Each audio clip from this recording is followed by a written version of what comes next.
name's Sal. This is Goose. And this is Steve-O. And welcome back to Dirty Masenko, the show where we watch Dragon Ball Z episodes and give you our thoughts and opinions.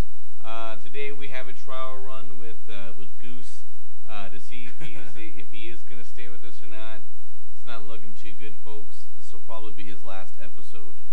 I think it's going to be his last episode. I'm pretty sure it's going to be my last episode, too. Now we're just messing. But anyway, today was episode 5. We watched Gohan's Metamorphosis. And guys, I'm a little mad. I remember watching this and being really excited about it, but now that I watched it again, it was really, really boring. Yeah. It is. Exactly. Elijah agrees.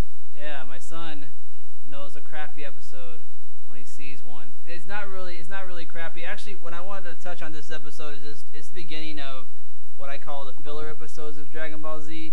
It's these are before the big fights happen, before all the main, I guess, drama, if you will, of the series goes on. You have little things that happen here or there. So yeah, it's kind of it's not just that. I mean, but it's also the lame puns.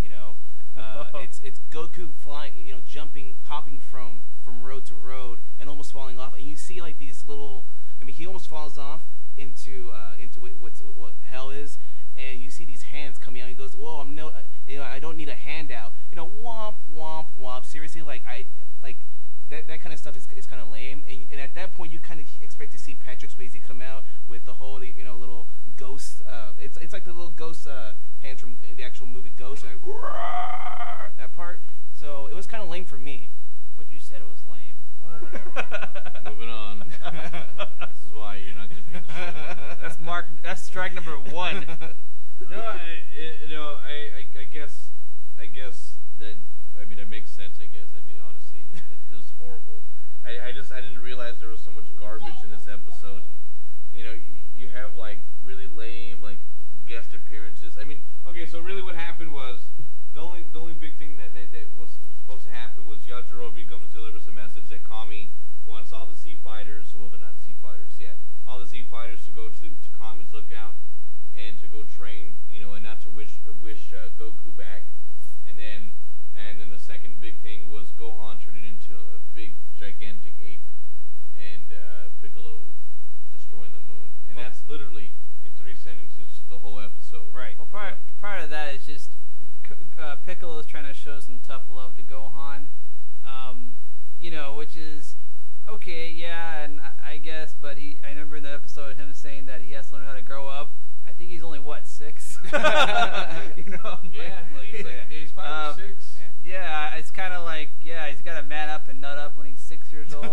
I don't think I'll be leaving my son in the wilderness when he's 6 to man up, but anyway, so the tough love proceeds to the whole Gohan trying to survive, and that's when he sees the full moon, he gets Monkey, and that is the coolest part of this episode, because there's a lot of good graphics in there, the transformation of Gohan to an ape, which again, I bring up a lot of, what was it like in Dragon Ball. I don't remember how in because there is an episode where Goku turns into an ape. I don't know. It happens twice in Dragon Ball. But I don't know how graphic it was. Dude, the first time, this is how bad this filler episode was, and we're actually going to talk a lot more about the Dragon Ball episode right now. No, but in the first time, it was they were locked in Emperor Pilaf's castle. Yeah. And it was so awesome. He turned into this monkey, and he was destroying everything, dude. He was just it was funny because he was talking about how his grandpa Gohan would always talk about this legendary monster that would come to life at a full moon, and he didn't know he was talking about himself. And this whole time, Goku knows that that monster killed Gohan, Grandpa Gohan, which was really himself when he turned into the monkey. He stepped on him, and so and everyone tries to hide that from him. But but Emperor Pilaf was so scared, he was gonna eat him and everything. And I forgot, I can't think of it on the top of my head and how he turned back. But the second time was actually during the martial arts tournament, and he was facing Jackie Chun, which is Master Roshi, and Master Roshi has to destroy the moon, kind of like what Piccolo did in this episode. And then actually Jackie Chun ends up winning, which is kind of cool. But anyway, comparison, like this one's kind of like more fierce. Yeah, much more. But it was really entertaining on Dragon Ball. Let's kind of like again. I don't know if any of you watched the there's Dragon Balls. A lot of people try to do an abridged series of Dragon Ball, and the last two. I just love the last part because I remember when they did this episode as part of the abridged series.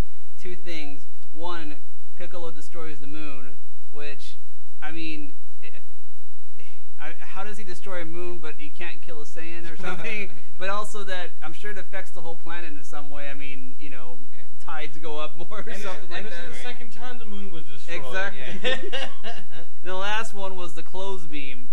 You know, he points at Gohan. All of a sudden, Gohan's in these new, like, tricked out in these new clothes. Yeah, you know, with the sword, the Z sword. So it just kind of, I liked, and seriously, that's all they do that part. He's like clothes beam, and you know, it's like you're in awesome apparel now.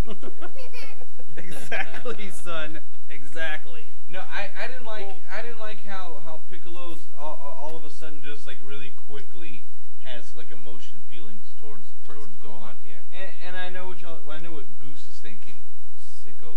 But like, you know what I mean? But honestly, this is the part where Chris Hansen comes out and goes, you know, Chris who? Chris Hansen. Oh, okay.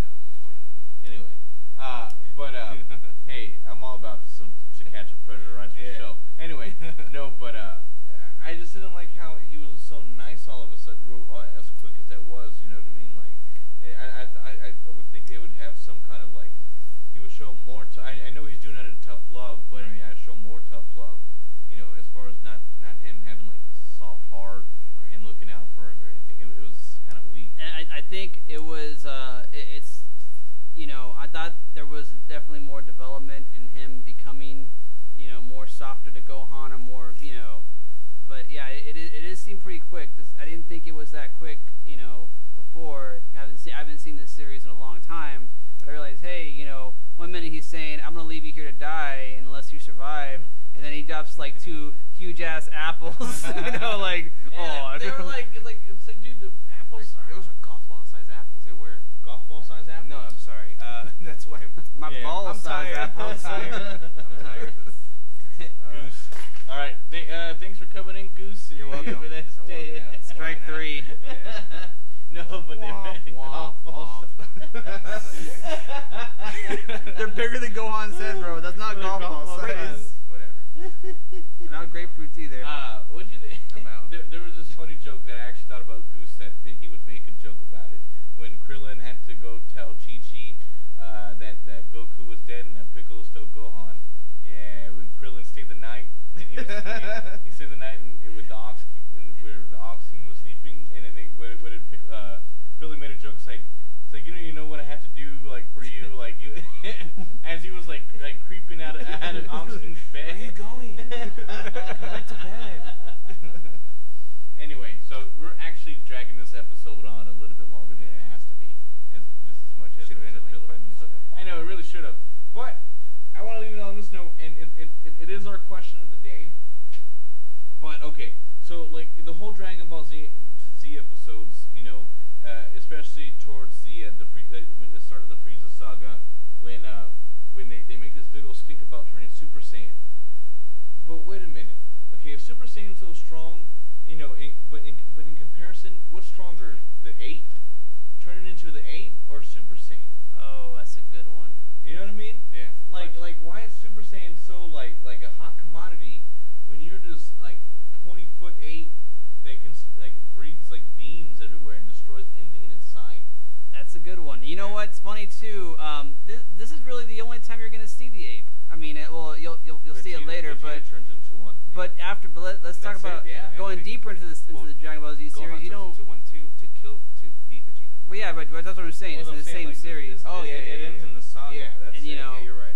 I think it's because as we're gonna see the progression, you know, it was by, you know, Funimation took it over more toward the end, or I guess I'm not sure how that all works out, but you can tell there's more artistic work and different voice actors in one part, and then as they go into the Frieza saga, something gets taken over, and it just becomes this, I don't know what, but it's not the same Dragon Ball Z. It turned into a pissing contest. Right. It really does. I mean, it honestly does. And the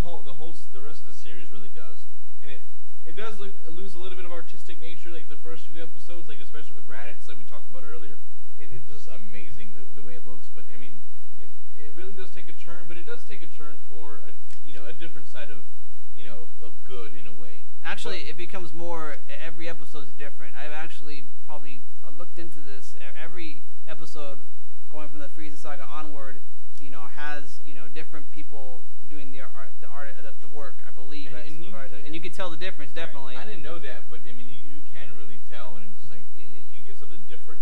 Even in the filler episodes, you really see like oh wow, okay, and cool. Catch the Cell Saga, because you do definitely see that in the Cell Saga. Just in the first few episodes in Dragon Ball Z, they do a lot more landscaping. You notice that, but as you guys stated, as it goes on, you kind of lose that with all the fighting, all the graphics, all the special moves. You don't see as many graphics towards the landscape. You don't see any more rushing waves or big huge. What? Yeah. Are you serious? Yeah, I'm serious.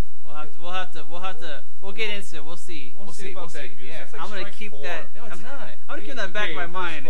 Okay, I can name every saga. They have all these things that are just like In the very beginning, but you lose sight of that it's when all you like the landscape plays such a crucial point in every saga to show how when you've got hey, can Daddy talk? Can Daddy talk? All right, look. All I'm saying is the landscape plays a crucial point to every saga to show how much devastation the enemy has caused. Well, I'm gonna keep this in the back of my mind, Goose. And if we keep you around that long, we'll see. I'm just gonna say that. But anyway, so wait. In closing argument, what would you rather be, a Super Saiyan or an ape? Strength-wise, not coolness-wise, because of course. I'd be an ape. That's ridiculous. I'd still be a Super Saiyan. I'd be an ape. I'm gonna have to agree with Goose. I'd be an ape, but only the Vegeta ape, because the Vegeta ape had consciousness. There is an actual. I don't know, because GT. There's another ape. Whoa! I'm not gonna tarnish the show. All right, but go ahead, finish. I think I won't, because Do not say utter those two letters. It's on our show. We're having a debate whether we're gonna get into that abomination of a series, but yeah, there's some apage in that one, and it kind of helps with the argument. But I still say Super Saiyan. I'm still gonna stick by that.